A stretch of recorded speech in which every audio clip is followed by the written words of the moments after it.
Okay, try this challenge next time you go out for an easy run. This will make your recovery runs, whether it's an easy or recovery, try this.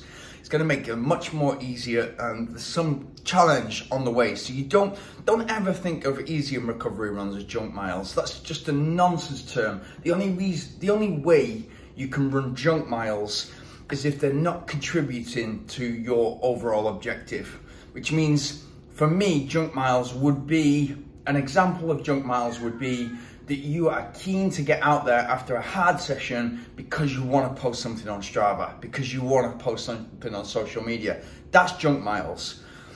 Next time you go out, think of first of all, think of the purpose. What is this run to do, right? So to me, I trained hard 2 days ago. Yesterday, I went for a walk and a really slow jog. I was out there for 40 minutes. Today, I want to run as slow as I possibly can. This is the challenge for you, yeah? I want you to be the perfect runner in your mind. Think of the perfect runner. So you might be thinking of a famous runner like Eliud Kipchoge. You might be thinking of Vic Haley. You might be thinking of Jim Walmsley, who just won UTMB. Yeah, think of the toe, the ankle, the knee, the hip, all being aligned. Think of the perfect arm swing. Where does it come up to? It comes up to just past nipple height, yeah? But your arms are straight, and what that does, it keeps your torso aligned, so there's none of that, which you can see in a labored runner. They're putting so much more effort in than the person that's just light like this. Just grip, have this, just grip your thumb and forefinger together, but really light, super light as possible, yeah? I even notice when I have my door key in my hand, it's that kind of, just be the perfect runner, yeah? And try to do that, and just run as slow as you possibly can.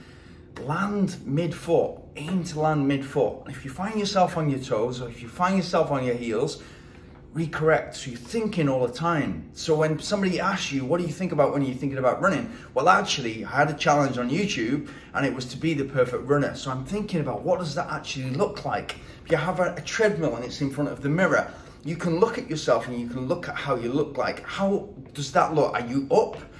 Are you kind of slightly tilting forward? The slower you run, the slower the run, the more upright you're going to be, because it's almost like jogging on the spot, yeah? You'd have to almost be upright. But try to land on the midfoot, push off with the toes, and engage the glute. If you can do that going really slow, super slow, so it's almost uncomfortably slow, much slower than you've ran before, just try to be the perfect runner as slow as you possibly can and engage the glute, because if you can engage the glutes when you're running that slow, it's going to be really easy to do it when you're doing your easy runs, when you're doing your recovery runs, when you're doing your faster runs, definitely easy. When you're doing your interval runs and you're practicing your speed, you're going to realize that you have to engage your glutes, because your calves can't do the work to move you forward really fast. So if you can engage the glutes when you're running really slow, as slow as you possibly can, and your style is being practiced all the time through this challenge, through your recovery runs, through your easy runs, through your interval session, through your long run, you're constantly practicing your style. Your style is going to get better. And what you will realize is you'll be more efficient and more effective at moving over the ground.